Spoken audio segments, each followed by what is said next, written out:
আসলে কর্মসূত্রে যাদের হাজবেন্ডরা বাইরে থাকেন তো সেই সব গৃহিণীরাই জানেন যে একদিনের জন্য যদি হাজবেন্ড আসেন মাস গেলে তো সেই একদিনটা তাদের কাছে অনেক অনেক বড় সারপ্রাইজ।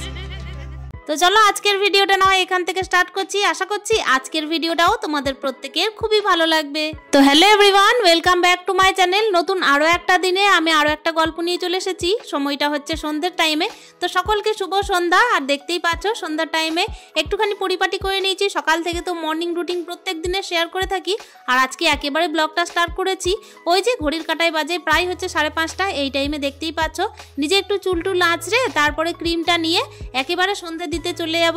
তো যাই হোক, নিজের একটুখানি পরিপাটি করে তারপরে দেখো চলে যাব একেবারে সন্ধ্যে দিতে। আর ব্লগটা মেনলি স্টার্ট করার একটা মুখ্য কারণ হচ্ছে আজকে আমার হাজবেন্ড হঠাৎ করেই কল দিয়েছেন যে উনি নাকি আজকে আসছেন তো মাত্র একদিনের জন্য। তবু দেখো যারা কিনা একা বাড়িতে কাটান, মানে যে সমস্ত হাউসওয়াইফরা আর কি হাজবেন্ড ছাড়া বাড়িতে কাটান, তো মাস গেলে কিন্তু দিন গুনতে থাকে যে কোন দিনে হাজবেন্ড আসবেন। তো সেই কারণে কিন্তু দেখো আজকে ব্লগটা স্টার্ট করার ওইটাই একটা মুখ্য কারণ যে সন্ধ্যের টাইমে ক্যামেরাটা ধরলাম।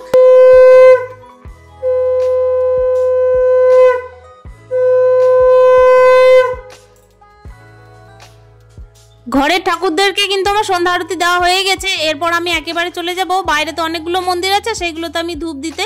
তো চলো বন্ধুরা, দেখতেই পাচ্ছ এখানে আরেকটা প্রদীপ ছিল, ওটাকে আমি তুলসী মঞ্চে দেব। তার আগে কিন্তু আমাকে সমস্ত দেবী দেবতাদেরকে একেবারে শয়নে দিয়ে দিতে হয়। তো তার জন্য আমি প্রত্যেক দিন আমি চেষ্টা করি যে পর্দাটা লাগিয়ে রাখার। যে সন্ধ্যা দেওয়া হয় সেই কিন্তু প্রত্যেক দিনের আমার সন্ধ্যাবেলার রুটিনে এটা আমার মাস্ট, যে পর্দাটা কিন্তু আমার সন্ধ্যে দেওয়ার পরে একদম লাগিয়ে দিই। একেবারে সকালে স্নান সারার পরে একদম ঠাকুর ঘরে প্রবেশ করি, তো তখনই পর্দাটা সরানো হয়। তো চলো বন্ধুরা, এদিকে দেখতেই পাচ্ছ আমার কিন্তু সন্ধ্যের টাইমে সন্ধ্যা আরতি হয়ে গেল, সন্ধ্যা দেওয়াও হয়ে গেল। আমি কিন্তু এখন চলে যাবো রান্নাঘরে, যেহেতু কি বলতো হাজব্যান্ড আসছেন আর ওনার কিন্তু রান্না বান্না খাওয়া দাওয়ার একটুখানি পরিপাটি আছে। আমার তো যেমন তেমন চলে যাই। আসলে কি বলতো, গৃহিণীরা যখন একা সংসার করে না তখন নিজের জন্য কিচ্ছু ভাবে না যে আমাকে আজকে এটা খেতে মন হচ্ছে তো আজকে এটাই রান্না করি। আসলে ছেলে নিয়ে সংসার করি তো তাই ছেলের যা পছন্দ তাই আর কি রান্না হয়ে যায়, তারপর নিজের পছন্দটা অতটা ধরা হয় না। আজকে দেখতেই পাচ্ছ আমি কিন্তু এই যে চিনিটা দিনের বেলা এনেছিলাম তো ওটা ভরা হয়নি, ওটা ভরে নিলাম। তো দেখতেই পাচ্ছ এখানে রান্না যেটা করছি সেটা হচ্ছে চিকেন।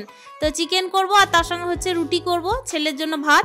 তো এক একজনের এক এক রকম পছন্দ, তবে গরম গরম করে দিচ্ছি আর কি। তো চলো বন্ধুরা, দেখতেই পাচ্ছ চিকেনটা আমি ম্যারিনেট করে রেখে দিয়েছিলাম। আর এদিকে কিন্তু নতুন আলু, তো নতুন আলুটা একটু ভালো করে না কষালে না একদম টেস্ট হয় না। প্রত্যেক দিনের সন্ধ্যে টাইমের রুটিন আর আজকে সন্ধ্যে টাইমের রুটিনের মধ্যে একটুখানি ফারাক আছে। মানে বিষয়টা হচ্ছে যে সন্ধ্যে টাইমে যখন আমি সন্ধ্যেটা দিই তখন কিন্তু আমি ছেলেকে গানে বসাই কিংবা হচ্ছে কোনো স্কুলের কাজ দিই। আর আজকে হচ্ছে দেখো আমি যে টাইমে আর কি রান্না করছি সেই টাইমে একেবারে ছেলেকে ঠিকঠাক দেখা হয়নি, যদিও বা স্কুলের কাজটা আমি দিয়ে এসেছি, একবার করে যাচ্ছি। তবে কি বলতো বন্ধুরা, যখন কিনা ছেলেকে নিয়ে শুধুমাত্র একা থাকি তখন চেষ্টা থাকে যে ওর পড়াশোনার দিকেই শুধুমাত্র ধ্যান দেবো। আর সেই কারণে যেই ঘড়ির কাঁটায় 5টা বাজতে থাকে সেই টাইম থেকে কিন্তু আমার একটু তাড়াহুড়ো লেগে যায় যে এই সময় হলো ছেলে স্কুল থেকে আসার। আর কিন্তু আমাকে কোনো রকমভাবেই কোনো ক্যামেরায় কিচ্ছু শ্যুট করা যাবে না। কিন্তু ওই যে বললাম আজকে একটু দিনের পরিবর্তন বা রুটিনের পরিবর্তন হয়েছে বলতে পারো। আর একটা বিষয় যেটা হচ্ছে কি, আমার ছেলে কিন্তু ভাত ভক্ত আর আমার হাজবেন্ড রাত্রিবেলা একেবারে ভাত পছন্দ করেন না। তো ওনার জন্য কিন্তু আমাকে রুটি করতে হচ্ছে। আর তার থেকে বড় সমস্যা হচ্ছে উনি একেবারে সবজি পছন্দই করেন না, ওই খাওয়ার মধ্যে বাঁধাকপিটা খান আর হচ্ছে পালং শাকটা। আর দেখো রুটি করছি যখন তখন বিষয়টা হচ্ছে আমাকে কিছু একটা করতে হবে, আবার এদিকে ভাতও বসাতে হবে, যেহেতু আমার ভাইয়ের ছেলেও আছে আর ছেলেও আছে। তো চলো বন্ধুরা, দেখতেই পাচ্ছ এদিকে রান্না বান্না হতে থাকছে। প্রত্যেক দিনের কিন্তু রুটিনের থেকে একটু আলাদা রুটিন হলে বেশ ভালোই লাগে। সব থেকে বড় ব্যাপার হচ্ছে ওই মাস গেলে যে ওই একটা দিনের জন্য আসা, তবুও যে এত বড় অপেক্ষা, এই অপেক্ষার দিন কিন্তু একমাত্র হাউস ওয়াইফ রূপে আমিই গুনি। আমি প্রত্যেক দিন যে সন্ধ্যেটা দিয়ে নিই তারপরেই কিন্তু আমি মশারি দিয়ে দিই। এই কারণে মশারিটা দিয়ে দিই খাটের মধ্যে, কেন কি প্রচণ্ড পরিমাণের মশা লাগে। আর আমার ছেলে একেবারে কোনো রকমের কোনো কয়েল হোক কিংবা হচ্ছে মশার ধূপ কিংবা হচ্ছে অল আউট টাইপের কোনো রকমের কিছু সহ্য করতে পারে না। আজকেও যে এখন পড়াশোনা করছে সেই টাইমে কিন্তু মশারির ভেতরেই পড়াশোনা করছে। আসলে কি বলতো, এই তো দুটো মাত্র প্রাণী, সেই কারণে কিন্তু এদিকে রান্না বান্না যেই চাপায় সেই একটু দেরি করে চাপায় গরম গরম। আর তার সঙ্গে ব্যাপার হচ্ছে যে ছেলেকে ওই যে মশারির ভেতরে একেবারে লেপ কাঁথা ঢাকা নিয়ে ভালোভাবে পড়াশোনা করা পড়াতে লাগি। আর আজকে আমাকে কাজ করতে করতেই কিন্তু ওকে পড়াতে হচ্ছে। যদিও বা কী বলতো, আজকের আমি ব্লগটা শেয়ার করছি একেবারে শুক্রবারের। আমার ভাইয়ের ছেলের কিন্তু আজকের দিনে ড্রয়িং থাকে, তো প্রত্যেক শুক্রবার ও সন্ধ্যের টাইমে আমাদের বাড়িতে আসে। আর ওর আসা মানেই ব্যাপার হচ্ছে আমার ছেলে যেহেতু সারাদিনের একা, আর স্কুল গেলে একমাত্র বন্ধু বান্ধব পায়, তাছাড়া তো পায় না। তাই শুক্রবার দিনটা কিন্তু ওর অপেক্ষায় কাটে যে ভাই কিন্তু একদিন সপ্তাহে আসবে। তো চলো দেখতেই পাচ্ছ এদিকে কিন্তু আমি রান্নাবান্না করছি, আমার ছেলে কিন্তু মশারির ভেতরে পড়াশুনো করছে, আর আমার ভাইয়ের ছেলে গেছে ওদিকে পাড়ায় ড্রয়িং শিখতে। তো চলো এই রকমভাবে চলছে আমাদের আজকের দিনটা। আর ইতিমধ্যে কিন্তু আমার হাজব্যান্ড ট্রেনে আছেন, উনি কিন্তু আসতে মোটামুটি ওই 9:30, মানে 9:30 থেকে উনি ট্রেনে নামবেন। তারপর ব্যাপার হচ্ছে ওখান থেকে আস্তে আস্তে প্রায় হচ্ছে 10:30 বাজবে, ঘড়ির কাটায় যখন 10:30, সেই টাইমে কিন্তু অনেকটাই রাত। সেই টাইমে কিন্তু আমার ছেলে খাওয়া দাওয়া সেরে নেবে, একমাত্র আমি অপেক্ষা করব। ওই কারণে খিদে পেলেও কিন্তু যেদিন উনি বাড়িতে আসেন সেই দিন কিন্তু একসাথে বসেই খাই। তো চলো এদিকে কিন্তু রুটিটা হতে থাকছে। 10টা রুটি করেছি, উনি খাবেন 4টে, আমি খাবো 2টো, আর তার সঙ্গে আমি 4টে দিয়ে পাঠাবো আমার বাবাকে। এইভাবে কিন্তু আজকে দিনটা চলবে। এদিকে চিকেনটা ম্যারিনেট করে একেবারে দিয়ে দিয়েছিলাম কড়াইয়ে, এতেই কিন্তু আমি দেখো এদিকে রান্নাটাও সেরে ফেলেছি, চিকেন রান্না হয়ে গেছে। ওদিকে ভাতটাও আমি নামিয়ে দিয়েছি ছেলেকে, আর ওদিকে ভাইয়ের ছেলেকে, এই দুজনকে খেতে দেবো। আর দিনেকার মাছের ঝোল রাখা আছে, মানে আমি আগের ব্লগে শেয়ার করেছিলাম যে পটল আলু দিয়ে মাছের ঝোল, তো ওই পটল আলু দিয়ে মাছের ঝোলটা রাখা আছে। তো ওই পটল আলু দিয়ে মাছের ঝোলটা তো দিনের টাইমে করেছিলাম, আর এটাও কিন্তু ওই দিনেরই ব্লগ, যদিও বা সন্ধ্যের টাইমের। তো চলো ওই মাছের ঝোলটা মাকে দেবো, আর ভাতও কিন্তু নামিয়ে দিয়েছি মায়ের জন্য।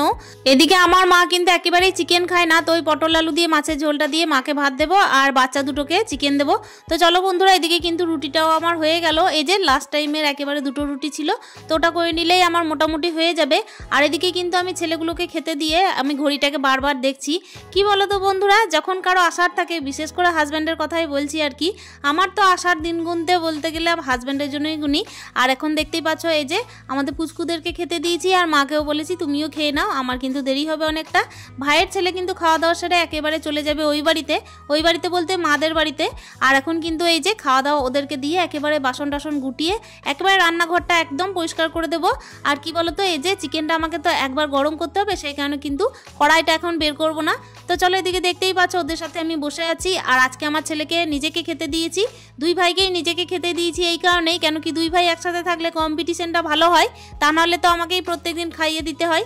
প্রত্যেক দিনের দেখো এইভাবে কিন্তু দিনলিপি চলতে থাকার পরও যখন একটা দিনের জন্য হাজব্যান্ড বাড়িতে আসেন, তখন কিন্তু ওই দিনটা একটু স্পেশালি হয়, মানে অনেক অনেক বড় সারপ্রাইজ বলতে পারো। ওই একটা দিনের জন্যই কিন্তু অনেক বড় সারপ্রাইজ, যদিও বা একদিনের জন্য, কিন্তু এটা কিন্তু আমার আর ছেলের জন্য অনেক অনেক বড় সারপ্রাইজ। আমি দেখেছি যখন কারো অপেক্ষায় দিন গোনা হয় তখন সেই দিনটা আসতেই চায় না। এমনকি এখন যে ঘড়ির কাঁটা আমি দেখছি তখন মনে হচ্ছে যেন ঘন্টার কাঁটা, মিনিটের কাঁটা আর সেকেন্ডের কাঁটা একই জায়গায় থেমে আছে। এই সময়ে দেখো একেবারে ঘড়ির কাঁটাটা গুনতে গুনতে দেখছি যে না, ঠিক টাইমে চলে এসেছেন। আমি হয়তো অনেক টাইমই শেয়ার করেছি হাজব্যান্ডের বাড়ি আসা, তবে কি বলো তো বন্ধুরা, এই যে এই আশাটা না আমার কাছে প্রত্যেকবারের নতুন লাগে। Most welcome to your kingdom.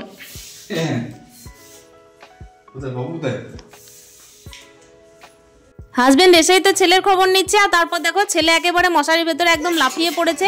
ঘুমের নাটক করছিল এতক্ষণ, কিন্তু যেই ও ড্যাডিকে দেখেছে সেই একদম লাফিয়ে পড়ছে খুশিতে, আর দেখতে পাচ্ছে না এতটাই খুশি। আর সব সময় বলে ড্যাডি তুমি আমার কাছে এসো, ড্যাডি তুমি এই করো, ড্যাডি তুমি ওই করো। আর ড্যাডি এলেই যেন ওর পায়ে ব্যথা করতে লাগে, বলে যে ড্যাডি আমাকে একটু পায়ে তেল দিয়ে দাও, আমার মাথা টিপে দাও, এই ধরনের খুশি।